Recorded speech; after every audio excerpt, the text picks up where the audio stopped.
Pupilas em Brasas, desde 2011, no caminho do bem.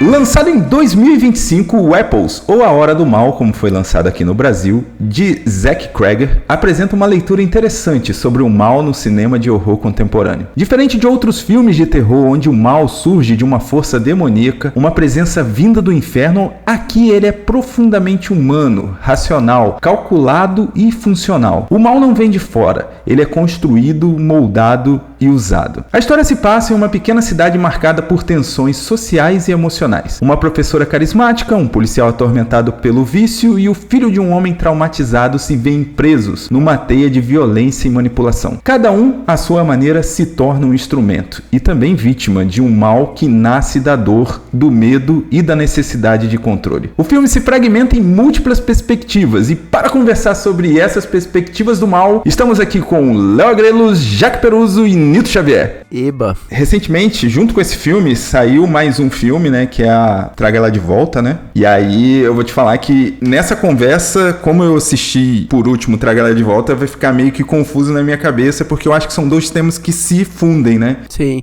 o ano passado que saiu aquele Long Glass, né, com o Nicolas Cage, lembra muito aquele A Cura do Kiyoshi Kurosawa, que tem essa ideia de uma entidade do mal, que algo chega, meio, sei lá, místico. Eu tive a impressão no começo do filme que era algo parecido, assim, sabe? Tipo, a galera foi embora, foi usado por alguma coisa, assim, tal. E aí depois você fala, não, é diferente essa pegada, porque aqui realmente não tem essa representante da entidade do mal, que vai fazer o mal pelo mal, né? E sim, existe uma recompensa ali, né? A mulher, ela meio que se alimenta disso, sei lá, faz bem pra ela. E no Faça Ela Voltar, Traga Ela de Volta, sei lá, também, né, tem essa parada, assim, existe um benefício, né, dessa utilização. Não é algo só o mal pelo mal. Eu acho engraçado que esses dois filmes, eles, além de terem saído em períodos muito curtos, né, um do outro, eles dois têm uma característica que eu também acho que tem a ver, mais ou menos, que é o luto. Os dois filmes foram feitos, a ideia dos dois filmes, tanto do Traga Ela de Volta quanto desse do Weapons, eles foram feitos a partir dos diretores perderem alguém próximo, um amigo próximo, né? Eu lembro isso, eu também vi o Traga Ela de Volta mais recente,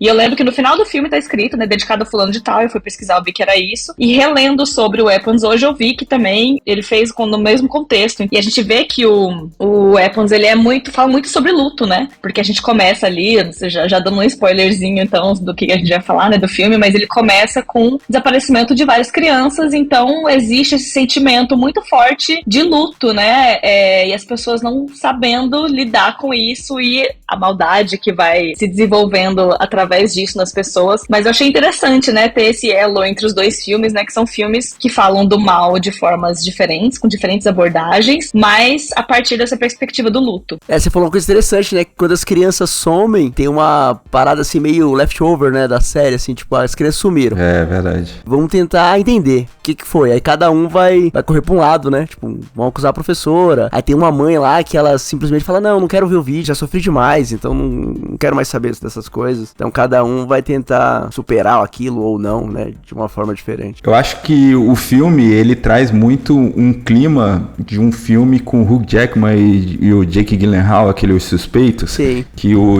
Hugh Jackman, ele perde o filho e aí ele passa o filme todo procurando e tal, e aí aqui nesse filme temos o Josh Brolin, né, fazendo esse papel de pai incansável pra procurar o filho. E eu acho que faz muito sentido a mãe não querer ver, né, o vídeo, porque é a forma que cada um lida com o luto, né? No caso ali, ela, poxa, já tinha, vamos dizer assim, já tinha colocado de lado, deixado num cantinho, e aí vem outro cara, e mexer nisso é trazer uma esperança de algo que já se perdeu, né? Na perspectiva da mãe ali, né? Eu não sei se faria algo parecido também. Mas eu acho que a forma que ele conta a história, eu acho muito louca, assim. Contar um teco, aí depois contar um outro teco da mesma coisa, aí chega no mesmo ponto, aí depois vem um outro cara, conta a mesma coisa, chega no mesmo ponto, e aí vai fazendo essa paradinha. Eu acho da hora, assim, arriscado, mas eu acho que pelo menos pra mim funcionou bastante. Demais, eu queria muito falar sobre isso, porque eu não sei se vocês sabiam de alguma coisa antes, mas eu tenho procurado saber o menos possível antes de ver algum filme pra ser pega, assim, pela história, né? E eu não sabia, né, dessas narrativas que são contadas a partir de perspectivas diferentes. Então, quando começa ali na narrativa da professora, na perspectiva da professora, você tá ali, ó, super ligadão, de repente, quando muda, você fica tipo, ué, o que tá acontecendo? Aí você vê que pra você entender a história, você vai ter que juntar fragmentos de várias perspectivas, e eu achei isso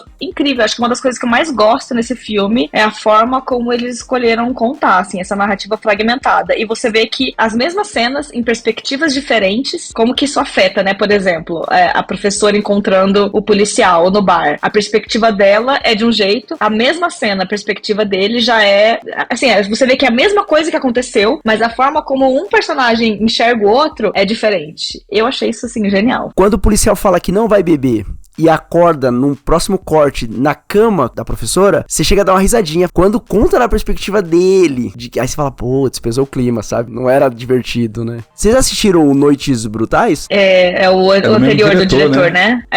Ele meio que conta, né? Até metade do filme ali é uma história, e depois da metade do filme, pra mim, a primeira metade é melhor, assim, a primeira parte. E aí, na segunda metade, quando aparece aquele carinha... Caraca, como é que é o nome do ator que faz o... Justin Long, não é? Ele mesmo. Que tá nesse filme também. Isso. Quando apareceu ele nesse filme também, eu falei, meu, será que agora vai cair também? Vai dar essa queda? Porque o cara tá aí de novo. Mas aí não, né? O cara era só alguém ali que aparece, só pra avisar você que o diretor é o mesmo e ele tem uns atores que ele gosta de trabalhar junto. E eu acho que o diretor amadurece, né? Porque você falou no primeiro filme dele, aí você tem uma quebra um pouco no último ato ali, né? Da metade pro final. E nesse não, você mantém a atenção até o final. Eu acho muito bom, porque assim, eu se fosse taguear o filme, eu teria dificuldade de dizer que é um suspense ou um terror. Obviamente que a história, ela é terror, mas ela é um terror mostrada de maneira de um suspense policial, né? Porque você vai juntando todos os fragmentos, todas as peças aí, e aí você vai meio que revelando o mistério junto com os personagens, né?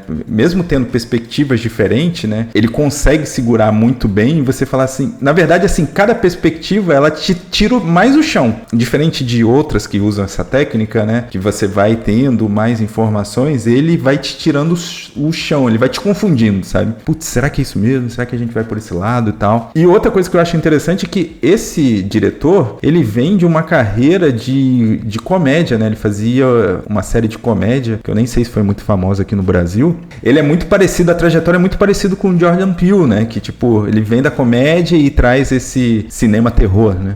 A gente tem cenas, assim, né? Até difícil categorizar, mas são cenas cômicas, né? Tipo, nesse filme, que realmente é isso que o Léo comentou, né? A gente não consegue botar esse filme numa caixinha específica de um gênero, porque ele tem elementos de vários gêneros, e a comédia é um deles, né? Assim, tem cenas ali, principalmente no terceiro ato, que ao mesmo tempo que você tá, tipo, horrorizado, você tá rindo, assim, tipo, às vezes até rindo de nervoso. Você tá rindo, assim, é muito, muito doido, né, como ele faz isso. Agora, eu acho que a gente tem um elemento muito interessante também que ele traz, é a própria forma que a cidade vai reagindo, né? Eu digo cidade, não a cidade, os prédios e tal, mas a cidade, a comunidade ali, né? A forma que todo mundo vai lidando com esse ocorrido, né? A primeira coisa é culpar a professora, né? Porque a primeira parte ali do filme, meio que óbvio, né? Você tem uma sala de aula que some todos os moleques, menos um aluno. Você fala, pô, o que liga todas essas crianças? É a sala de aula dela, e da escola toda, só a sala de aula dela, né? Aí como eu sou professor, em algum momento daquela parte falando, pera aí, gente, vocês estão pesando com a professora. Calma, não é bem isso. Ela deve ser super gente boa e vocês não estão entendendo direito aí a coisa. E aí meio que dá uma mudada ali quando ela vai tentar falar e tal. Você fala assim, talvez ela não seja realmente alguém tão ruim, né? Só que aí depois você vê aquele negócio com o cara bebendo, e aí você fala, pô, talvez ela seja ruim. A parada mais da hora é que é um filme que o spoiler estraga mesmo, né? Se você descobrir o final, o que causa todo o negócio antes de ver o filme, vai estragar. E aí você precisa realmente passar por todas essas fases. Não, é a professora. Não, a professora é legal. Não, a professora não é legal. Aí depois você fala, tem alguém legal nesse filme? Não tem. Talvez os pais do moleque. Porque a família do moleque é top, né? Assim, o pai super compreensivo, cuida do filho, conversa com o filho. Uma propaganda de margarina ali, o pai, a mãe e a criança.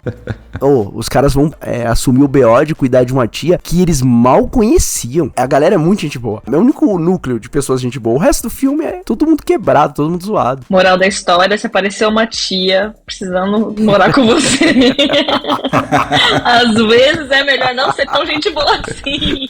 Tem limites. Uma tia esquisita para um caramba. Muito. Esse lance da culpa, da necessidade das pessoas da cidade botarem a culpa em alguém é muito disso do luto mesmo, né? O ser humano tem muita dificuldade de lidar com que, primeiro, que não tem explicação. Parece que tem que ter uma resposta, né? Tem que ter uma culpabilização, isso tem que ir pra algum lugar. Então, na ausência disso, eles iam pro alvo mais fácil, que era a professora, que por mais que é um pensamento lógico, né? Tipo assim, nossa, qual que é o elo? É essa mulher. Ao mesmo tempo, você via que não tinha nenhum histórico que apontasse pra isso, né? Tem uma criança ali que não aconteceu nada. Tem o fato dela tava muito mal também, tipo, ela tava sofrendo com tudo aquilo. Ela estar sendo investigada e não ter encontrado nada. Mas eu achei legal também a gente começar com a dela, que é a galera culpando, e em seguida já ir pra do policial, mostrar essa sequência dela, né? Pra gente ficar nessa dicotomia, tipo, meu Deus, ela é boa, ela não é? Quando, na verdade, o único elemento que é mostrado pra gente, que faz a gente questionar, enquanto a gente também não sabe o que tá acontecendo, a gente também se pergunta se tem alguma coisa a ver com ela ou não, é o fato dela ter um caso com um homem casado. Então, assim, tipo, é também um moralismo, né, da sociedade, assim, de tipo assim, ainda mais porque quem tem um compromisso ali na relação é o cara, tipo, não é ela, sabe? Obviamente que eticamente não é a melhor coisa a se fazer, mas quem tem um compromisso e quem tem responsabilidade com esse compromisso, com a manutenção do seu vício, com o seu status de sobriedade, tipo, é ele, né? E aí, não só a sociedade, mas a gente como telespectador vai acompanhando isso e já fala, mano, que filha da mãe essa mulher, tipo, cara, ao ponto da gente questionar se ela realmente tá envolvida nisso ou não, né? E tipo, qual é a ligação uma coisa com a outra? Né? Tipo, não tem nada a ver. Ela pega um homem casado, logo ela prejudicaria crianças, tá ligado? Ela sequestraria essas crianças. Então, mas isso é um pensamento que rola na cidade, certo? Mas não sei se vocês vão lembrar, mas tem um momento que eles falam, em um desses flashbacks, um dessas perspectivas, que ela já tinha saído de outra escola porque ela teve problema com álcool. Então ela se tornava a principal suspeita em virtude disso também, né? E na verdade, pelo que eu lembro também, era o fato dela ser, tipo, mais empática que o normal. Então ela se relacionava com as pessoas, verdade. Pelo que eu me lembro, realmente eu não me lembro dessa associação com álcool. Eu lembro que ela tinha um problema na outra escola. Eu não lembro se especifica qual é o problema, eu não lembro de qual é o problema. Então, onde eu lembro é que era algo ligado à forma que ela ultrapassasse o profissionalismo, mas não era no sentido de ser uma coisa ruim, era no sentido de ser empática demais. Tanto é que quando ela vai querer, eu preciso ir na casa do menino, o diretor, não, você tá ultrapassando a barreira igual você já fez antes. Uhum. Então, na verdade, é quase como se, tipo, o erro dela era se importar demais. Tipo. Numa cidade que ninguém se importa, né? Esta é uma história real que aconteceu na minha cidade. Olha que legal que o cara constrói. Primeiro, mostra ela seduzindo ali, possivelmente seduzindo o policial. E aí tu fala, pô, lógico que é culpada, sua vagabunda. Eu acho que a ideia é que ele quer brincar com o público em relação a isso, sabe? Tipo, ó, aqui ela não é tão boa aqui, olha o que ela tá fazendo. Aí daqui a pouco, traz isso que a Jaque falou, de que, poxa, justamente por ela se importar, ela tá sendo culpada, né? Tipo, o pessoal tá entendendo errado. E aí, o espectador é levado a crer que, tipo, poxa, coitada, ela tá fazendo um negócio bom e tá se lascando. Então, você vê que já mudou. Aí depois ele muda de novo, trazendo essa questão de conflito que ela teve em outra escola. E aí você fala, ih, caramba, agora? Porque você foi montando 3 coisas diferentes e aí você fica perdido, porque é a professora ou não é a professora? Sim, e aí tem o diretor da escola lá, ó. Ele teoricamente era um cara até que gente boa assim, né? Não tem nada de... Mas aquela conversa que ele tem com ela, dispensando ela ali, você fala, pô, pelo menos pra um professor, você fala assim, caraca, mano, esse maluco não é legal, tá ligado? Ele tá tendo um papo com ela, meio tentando demonstrar empatia, ou fingindo, né? Tipo, não, beleza, mas ó, tá aí, vai cobrir aí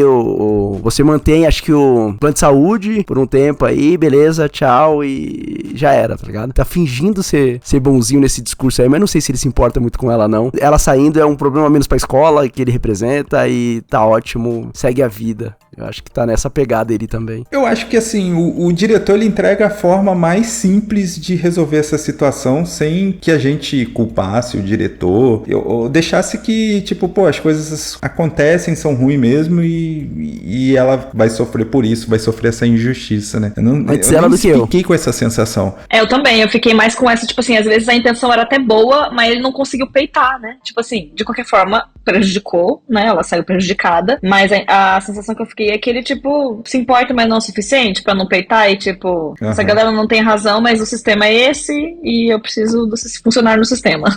Eu nem sei se haveria a possibilidade de você peitar, porque mostra que ele peitou durante um tempo ali, até a própria forma que ele se posiciona na hora que a escola tá tendo uma conferência geral ali com os pais e professores, ele meio que, tipo, dá uma proteção pra ela, só que o negócio fica insustentável, né? Eu até não sei se eu, como pai, tivesse numa situação parecida dessa, eu não tava pedindo a cabeça do professor, porque era o mais lógico a se pensar. Com certeza tava. Eu, como professor, sei. Se você, como pai, estaria pedindo a cabeça do... É o primeiro a pedirem a cabeça, é o professor. O que essa mulher colocou na cabeça dos meus filhos que eles sumiram no meio da mata, cara? Acho que era uma parada assim, né? Pô, ainda mais hoje em dia, né? Que, tipo, o professor passa um livro na sala de aula, os pais já vão lá discutir com o professor. Exatamente. Uma aula, um filme. Tem históricos de colegas que os pais foram reclamar na escola porque pediu pra estudar, sabe? Coisa assim. Ah, você não estuda. Aí o moleque se sentiu constrangido por...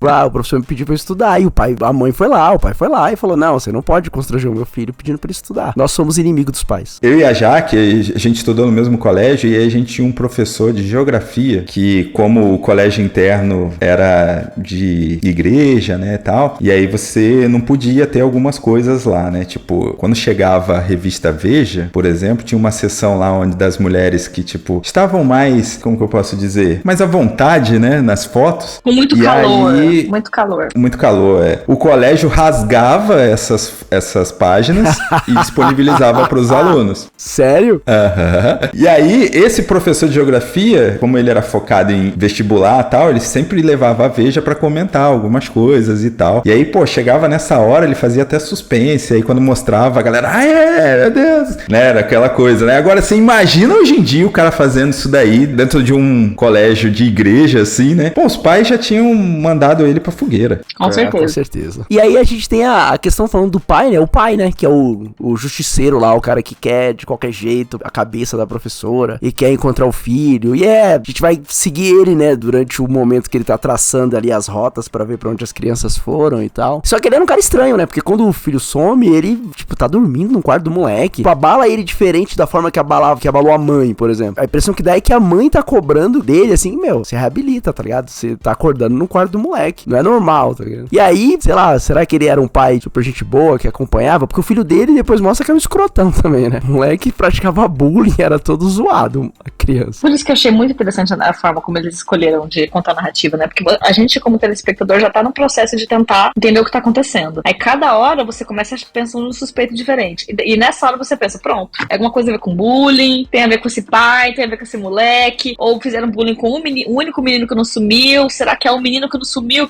que fez coisa? Tipo assim, é a forma como eles levam o enredo pra esse lado. Mas o pai, de fato, é estranhão, né? Tipo, você percebe que ninguém é muito normal, né? A verdade é essa, nessa galera. Assim como na vida, né? Mas, ao mesmo tempo, a investigação que ele faz é super importante, né? No final, pra gente conseguir entender o que tá acontecendo e para a libertação final. Ele que faz a história girar, né? Ele que vai fazendo a história andar e tal. E eu acho que tem esse lance de você ter uma empatia imediata com ele, porque ele é o herói, logo de cara. Ele é o cara que vai fazer, que vai acontecer, que não desiste e tal. E aí, quando você tem a primeira cena, né, de outro flashback, outra perspectiva, que o moleque dele é um mala, né? Tu fala, opa, tem alguma coisa aí na criação que tá meio zoada, né? E talvez esse momento que o Nito falou, dele dormindo na cama do filho e tal, talvez ele sinta uma culpa muito grande, muito maior do que a da mãe. E uma culpa que não dá pra remediar, porque o moleque sumiu. Então não tem o que fazer. E aí é interessante porque é aquela questão de que quando te consome algo que você fez de errado ou falou de errado pra alguém, né, magoou a pessoa e tal, e te consome o fato de você não conseguir falar ou pedir desculpa ou se justificar, né? A gente se sente consumido e talvez ele se sinta consumido também pelo fato de, pô, meu filho morreu e eu não tive a chance de me justificar, de pedir desculpa, de tentar remediar aquilo que eu fiz de errado com ele, né? Então essa culpa o consome.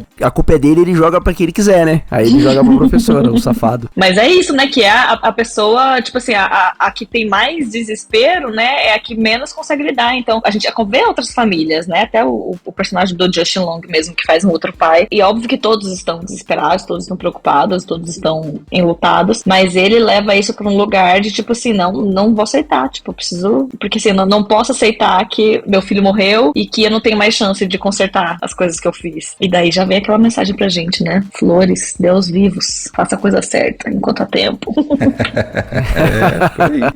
É isso mesmo. E eu acho que, assim, o personagem me leva a crer que se não fosse outros eventos, ele não tivesse encontrado outras coisas e tal, ou até a passividade da professora em também não investigar, esse cara facilmente torturaria essa professora em busca da verdade, sabe? Entre aspas sim, aqui, né? sim. Não, quando mostra aquela cena lá da porta, que pintaram de cor diferente, ele precisa comprar tinta, você fala, mano, esse cara, ele faria qualquer coisa, tá ligado? Se ele tiver Faria a ferramenta coisa, correta, claro. é que ele tinha tinta. Se ele tivesse outras ferramentas, ele faria outras coisas. É. E lembra muito mesmo o filme do Prisioneiros, né? Que é isso, né? Tipo, a qualquer custo. E daí você já entra numa parada assim de tipo, que tá muito presente no Prisioneiros, né? Então, será que os fins justificam os meios, né? Tipo, é onde tá o mal aí, né? Eu acho que, assim, aí começa a entrar na questão mais profunda do filme, né? Que é essa questão de você justificar o mal, né? Bom, se ele tá servindo pra algum propósito, então tudo bem eu fazer, né? Só que o filme deixa muito claro que não tá tudo bem. Eu acho que diferente de outras obras, né? Que você fala assim, tipo, vamos pegar uma obra antiga que é bem famosa, tipo Jack Bauer, né? Nas primeiras temporadas ali de 24 horas, o Jack Bauer, tudo é justificável. Depois, nas outras temporadas, eles vão, né, lidar com isso e tal. Mas nas primeiras temporadas, tudo é justificável. E nesse filme, eu pelo menos não fico com essa impressão de que, tipo, pô, ele tá tentando justificar. Na verdade, ele tá tentando realçar que você usar essas armas imorais é muito problemático, entendeu? E aí você vai pra questão das armas, que o comentário não tem nada a ver, mas puta, que título ruim, né, mano? A Hora do Mal, cara. Credo! Não tem nada a ver, cara, com nada, mano. Puta, que É que eu acho que eles título foram no ruim. fácil, né? Como é que o pessoal vai entender a Hora do Mal, que é 2h17, a hora que a galera saiu e tal? Essa é a Hora do Mal. É, eu ia falar que o cara nem assistiu o filme, mas provavelmente assistiu, né? Porque pra você saber da hora certinha ali... Aham. Eu que sou da comunicação, vou ocupar meus parceiros da comunicação do marketing.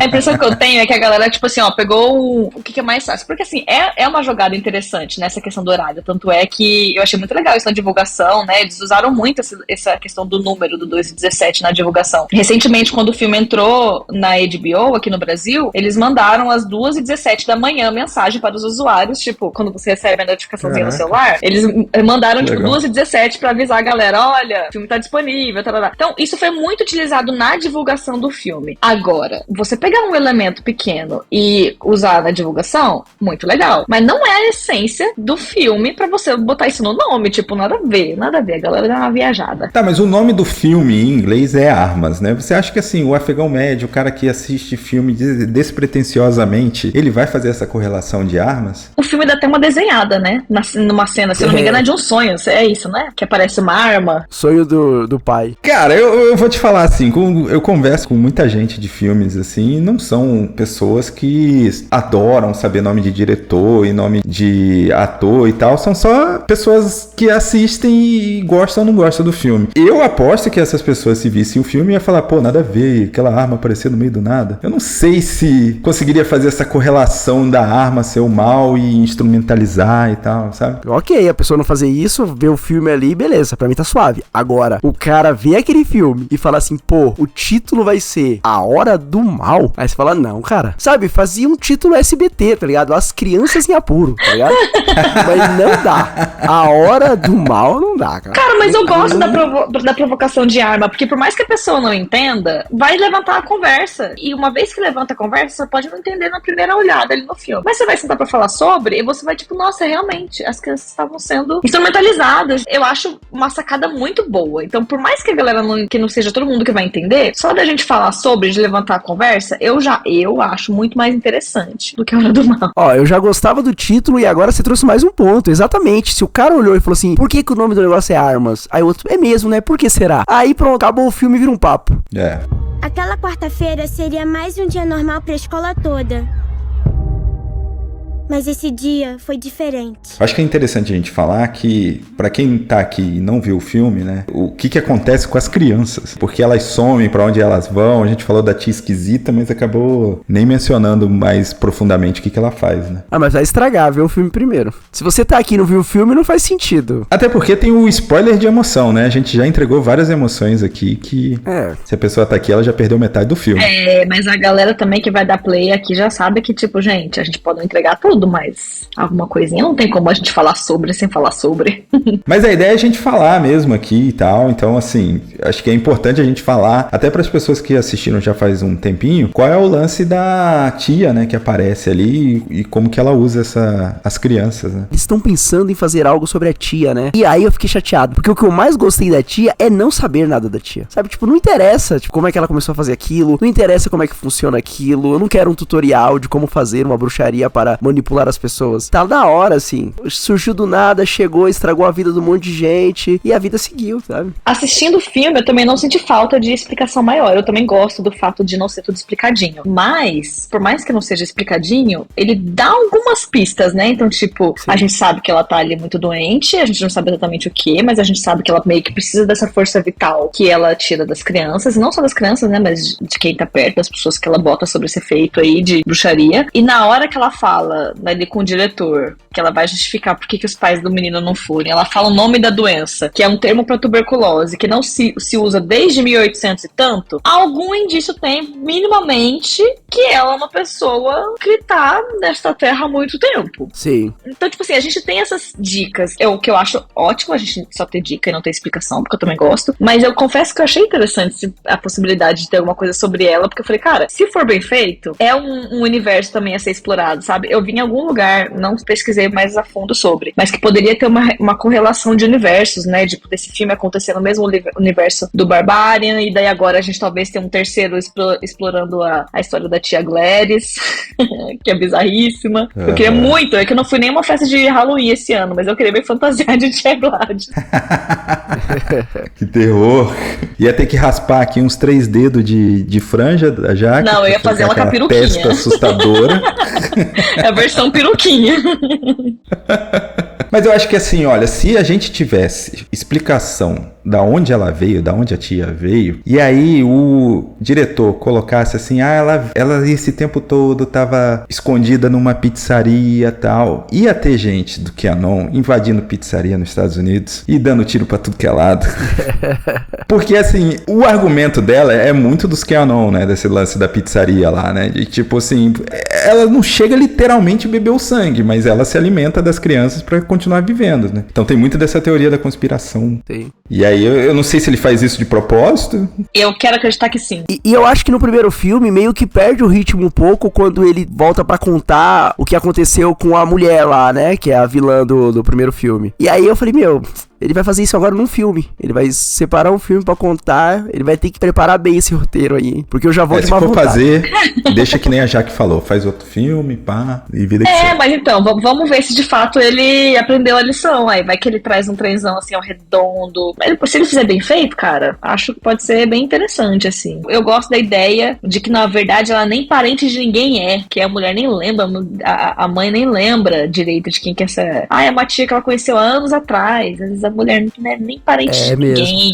Matou uma outra véia pra poder fazer de conta que é, sabe? Mas o cara mandou bem em 2 filmes, né? Ele ainda tem a credibilidade, né? Eu acho que ele consegue surpreender nos 2 filmes, né? Tanto na narrativa desse, quanto o cara colocar 2 filmes no mesmo, né? Como foi o Barbarian, né? Agora, eu queria fazer uma análise que eu acho que o filme se propõe, né? Na ação individual de cada um em relação à instrumentalização do mal, né? Porque como a gente falou brevemente, sobre cada um, ele tá usando ali umas justificativas meio erradas, né? Tá instrumentalizando coisas ruins pra conseguir seus objetivos, sendo bons ou não, eles estão instrumentalizando essa parada, porque se você for pegar e passar um pano pra tia, a tia, ela só quer viver. Sim. Porra, mas ela só quer viver a custo do quê, né, velho?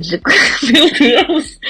É o curso natural da vida, gente. A gente vive, né? Envelhece e morre, querida. Então, mas se você analisar pro sossego da cidade, pra cidade sobreviver, eles também eliminariam a professora fácil da comunidade, assim, pra tudo ficar bem, entendeu? Então... Mas não resolveria, Sim. não traria de volta as crianças, tipo... Não resolveria, mas assim, tipo, a tia, ela tem essa questão de, pô, ela vai usar de outras pessoas pra poder sobreviver, mas tipo assim, a sociedade daquela cidade ali também, ela sacrificaria qualquer um pra poder sobreviver, sabe? O pai também sacrificaria a professora fácil pra culpa dele ser apaziguada. É todo mundo meio tia, só que a tia é as pessoas meio que exageradas, né? A professora sacrificaria bem o alcoolismo do policial pra ter uma noite legal com um cara gente boa. O policial também sacrificaria o relacionamento dele, o casamento e a vida dele pra ter uma noite legal com a professora. Então tá todo mundo cagando pra todo mundo ali também. Tá? Eu acho que se não fosse a professora, cara, o molequinho tinha se lascado. Que é o que a Jaque falou, não ia resolver nada com a professora. Pô, esse moleque cresce, cara, novamente ia se repetir. Por que eu tô falando isso daí, né? Criando uma expectativa, uma projeção dentro do filme. Porque quando essas histórias, elas são revisitadas, o risco de você, já que você errou da primeira vez culpando alguém, o risco de você procurar outro culpado e errar de novo também seria muito grande. Então, sei lá, passa 10 anos, a professora sumiu, tal, quem ia ser responsabilizado? Né? Se tivesse algum gatilho que esses personagens voltassem pro luto, ou não tivessem saído do luto, era esse moleque fazer 18 anos, a cidade ia atrás dele. Personagens que estão quebrados ainda, que não estão conseguindo seguir em frente, iam atrás dele, é natural. E não tô falando que é certo, tô falando que sim, seria uma coisa que aconteceria facilmente. No meu ver, eu acho que não teria... Poderiam eliminar quem que quer que fosse, começando pela professora, mas eu não acho que apaziguaria, sabe? Eu acho que seria uma ilusão, porque é isso, não mudaria nada, o outro menino ia continuar vivo, e na verdade, eu não acho que esse moleque nem ia crescer, gente, porque a gente já tava vendo que, cara, essa véia, velho, era o cão, esse moleque não ia ter a menor chance de chegar a 18, ia precisar cada vez de mais, sabe? Tipo,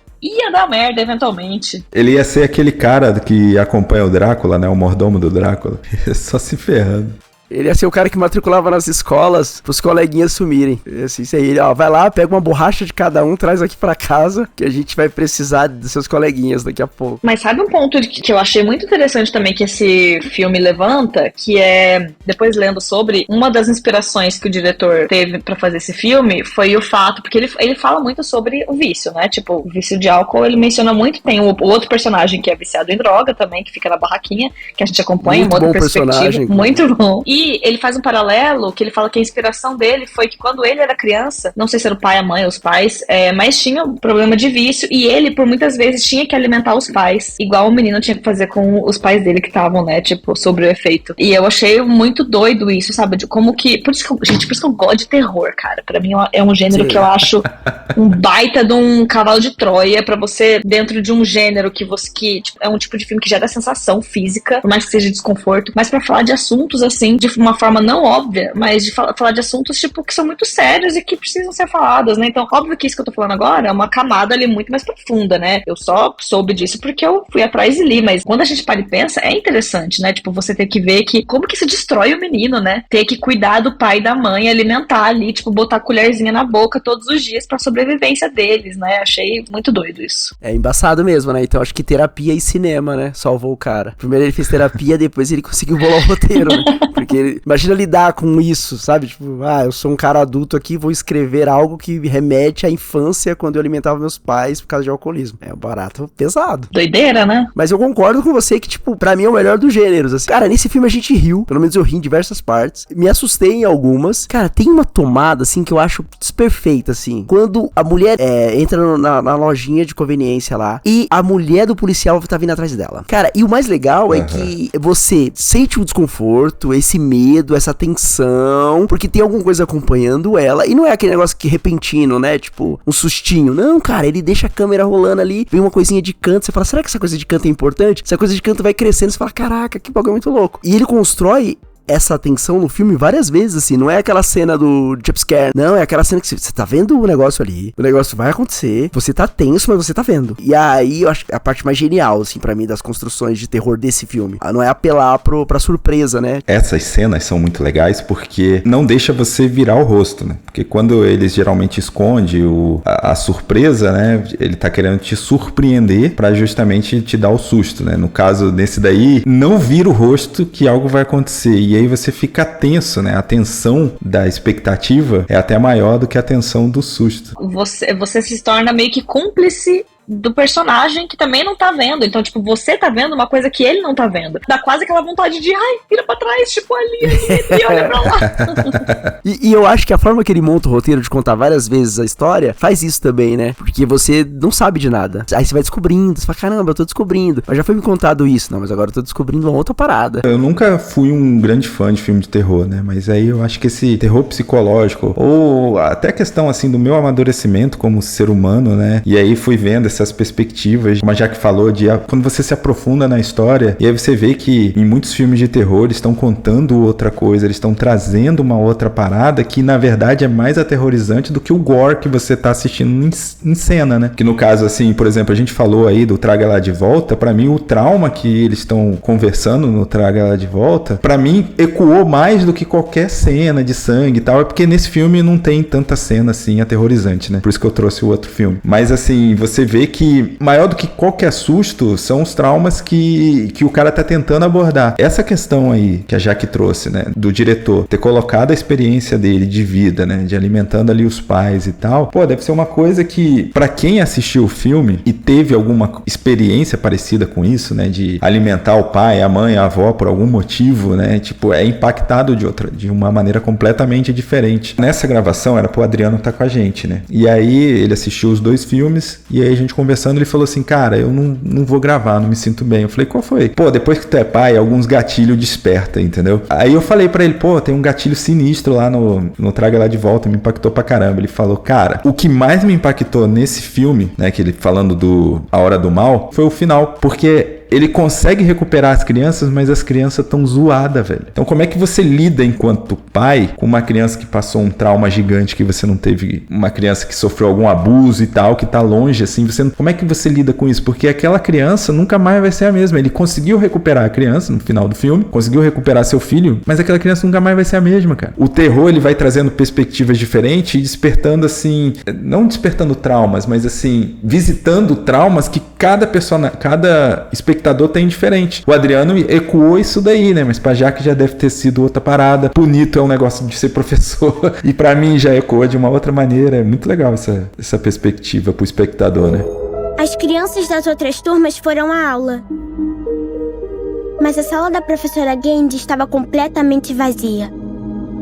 Você sabe por quê? Eu achei interessante, né, a escolha desse final, né? Porque poderia ser o mesmo final, e depois ele daquela cena que é catártica, né? Tipo assim, você que tá assistindo, e ele vai crescendo, vai crescendo, vai crescendo. Quando chega aquela cena final, você fica assim, tipo, caraca, mano! E poderia, depois daquilo, as crianças, tipo, vamos supor, resetou a memória. Não lembro de nada, volta ao zero. Quando saem, tipo, daquele transe, daquele hipnose, elas poderiam estar, tipo, sem lembrar de nada, assim, mas não, elas ficam com o trauma. Então eu fiquei pensando sobre, eu falei, caraca, tipo, por que será que o diretor teve essa escolha, né? Na hora ele descreveu o roteiro, ele falou, não, aconteceu e elas vão lidar com esse trauma e fala, né, que acho que a maioria delas ou nenhuma delas voltou a falar, tipo, nunca mais falou, né? E os pais, né, também, que ficaram muito tempo sobre o efeito, né, também não tem uma recuperação, o menino não mora com os pais, né? É muito triste, mas acho que é isso, né? Acho que é uma forma de, tipo assim, ok, isso aqui é um filme, isso aqui é uma narrativa que não existe, é uma fantasia, mas assim como na vida real, que os traumas, as coisas acontecem e deixam marcas, aqui também as coisas deixam marcas. Ele não alivia nem no Vivemos Felizes para Sempre, né? É. Não tem isso. E é muito legal o diretor, ele ir por esse caminho, né, de não deixar tudo douradinho e tal, do Felizes para Sempre, porque senão enfraqueceria a mensagem dele. Porque a gente tá falando aqui muito sobre a instrumentalização do mal, a banalização do mal e tal, por aqueles que usam o mal para alcançar os seus fins, né, como o pai possivelmente ia usar até fazer mais mal pra professora pra ali satisfazer a sua carência e tal. Cada um usando o mal da forma que apetece, né? Mas principalmente a tia ali, né? Querendo a fonte da juventude, querendo se manter viva, e ela instrumentaliza esse mal pra ela continuar viva e tal. Mas se ele deixa o final Felizes para Sempre, eu acho que enfraqueceria essa mensagem, Porque, assim, é importante pra mim saber que toda vez que eu vou instrumentalizar o mal, toda vez que eu possa querer fazer o mal pra me dar bem, pra me beneficiar e tal, vão ter pessoas que vão ser afetadas por isso, vão ter pessoas que se traumatizarão por isso. Então, acho que, assim, é até um alerta, porque, assim, a gente tá sujeito a fazer essas coisas, né? Não um ritual satânico, mas, assim, a gente... Não sei o nisso. Mas, assim, a gente tá sujeito a essas coisas. E é muito importante que a gente entenda que as nossas atitudes, elas vão ecoar na vida de alguém, entendeu? Nesse caso, vão ecoar negativamente na vida de alguém, sabe? Vamos pegar num cenário menor, assim. O pai possivelmente foi violento com o filho replicava essa violência com outras crianças. Essas outras crianças, que era a criança que sobrou, a principal, ela ficou mais retraída, ficou mais contida, fazendo com que ela não confiasse em ninguém pra ela abrir o jogo, o que estava acontecendo. Porque possivelmente uma criança saudável, ela teria um pouquinho mais de liberdade de falar com alguém, de procurar alguém, procurar uma ajuda e tal. Se ela tá sofrendo um abuso, por exemplo, né? Mas agora, se todas as relações pessoais dela são relações ruins, quando ela sofrer algum problema, ela vai procurar quem? Já que tudo que ela conhece não dá pra confiar. Você viu que foi uma escada, né? O pai abusou do filho, que abusou das crianças lá, e a criança que tava numa situação pior, não conseguiu reagir, não conseguiu falar pra ninguém. E é interessante isso, né? Que vai ecoando. E o tempo que ela demora pra revidar, né? Até ela conseguir dar um passo ali, meio que quebrar esse ciclo, né? De abusos e tal. Que é quando ele dá o passo lá pra ter coragem, né? De atravessar a linha, pros pais virem atrás dele lá e ele conseguir. Porque no final todo mundo acaba sendo um pouco herói, né? O pai que persistiu, a professora, o moleque que dá o passo ali, consegue romper a linha pros pais correrem atrás dele. Nas fraquezas, cada um consegue ainda ter um pouco de virtude, né? Todo mundo é assim, né? Zoado e virtuoso ao mesmo tempo. Mas acho que esse que é o legal, porque ao mesmo tempo que a gente começa a ver esse mal quase acontecendo a partir do coletivo, a gente também vê o desfecho no final sendo trazido à tona pelo coletivo, né? É um pouquinho de cada um ali que consegue fazer sua parte. E eu, por exemplo, eu consigo super entender o menino não vendo possibilidade de saída, tipo, porque aquele mal apresentado ali, a ameaça era tão grande que ele não conseguia ver outra opção, assim, tipo, e eu assistindo, né, e vendo a forma como a tia fez e tudo que ela foi mostrando dos pais e tal, o controle que ela tinha. Mano, eu adulta, se eu tivesse naquela situação, velho, eu não ia ver solução, não. Eu só via a solução, tipo, realmente no coletivo, quando ele viu que, tipo assim, opa, agora tem uma chance, porque era ali uma janela dentro de cada um fazendo um pouco. Então achei muito legal também, assim, como que às vezes, até numa situação que você acha que não tem solução, quando todo mundo faz o que é possível, de repente a solução pode aparecer, né? Mesmo que não seja uma solução que reseta tudo que foi acontecido, porque as coisas têm consequências, mas pelo menos uma solução. É legal você ter usado essa palavra coletivo, né? Porque a gente fala dessa ação coletiva, desse mal coletivo da cidade, querendo culpar alguém, procurando alguém e tal, e a salvação vem na coletividade, né? É interessante, né? Ela fecha um ciclo aí muito bacana. E interessante que a salvação vem da coletividade no filme que tem perspectivas coletivas, né? Cada hora a perspectiva de um, mas a professora tentando resolver sozinha, indo na casa, o pai tentando resolver sozinho, e no final, tentar sozinho não vai resolver, né? O que vai resolver é quando tenta todo mundo junto, né? Aí sim, aí tem alguma esperança ali no final. Que bonito, que união. Rolou uma lágrima. Não sei se vocês têm mais alguma coisa que vocês gostariam de comentar. Ah, ele vai fazer Resident Evil, o próximo. Então ele vai falhar. Caraca, sério. Todo mundo tem que pagar conta, né, gente? O que eu posso dizer? Vamos ver, né? Tomara que venha coisa boa aí, mas... Cara, se ele não falhar com Resident Evil, pronto. Aí você pode jogar todo o dinheiro do mundo na mão desse cara. Não, aí é um gênio. Aí é o novo John Carpenter, assim. Você pode colocar ele no pedestal. Que se o cara não falhar com Resident Evil... Então, cara, mas assim, no jogo do Resident Evil, você tem uns traumas, né? Já que ele lida muito bem com trauma, de escrever sobre trauma, você tem personagens ali bem traumatizados, né? Talvez ele indo pra esse lado, o zumbi ser... Como toda boa obra de zumbi, o zumbi ser o periférico, eu acho que vai ser muito bacana. Acho que tem chance. E também tem uma outra questão, que o zumbi pode ser caricato, engraçado também, né? Então, como ele tem essa veia ali de colocar o humor dentro do terror, pode ser também uma luz que ele vai dar ali, né? Brincar um pouquinho com essa questão do humor. Vocês têm muito mais fé nele do que eu. Mas beleza. Mas eu acho que é bacana, assim, porque se ele conseguir, no Resident Evil, fazer uma discussão maneira, que nem a gente teve aqui sobre o filme dele, e a gente até trouxe um pouco do primeiro filme dele, né? O Barbarian aqui, vai ser o suficiente, sabe? Vai me deixar satisfeito. Não, eu tô torcendo pra que seja legal. Eu boto fé no garoto. Os 2 primeiros foram muito sucesso. Gosto muito, indico pra quem não viu. 100% de aproveitamento. Eu acho que assim, quem ficou curioso também, a gente falou muito sobre o Traga Lá de Volta, eu acho que fica a indicação, porque são temas parecidos, né, sobre essa questão que a gente falou aqui de instrumentalização do mal, tipo, legitimizando o mal que a gente faz e tal. Então acho que seria como complemento. Fica aí o dever de casa, né? E os caras lá também estão de 2, tá? Porque Fale Comigo também é bem legal. Fale Comigo foi deles? Sim, os caras também estão bem. Uhum. Fale Comigo foi bom. Entenderam alguma coisa? Oh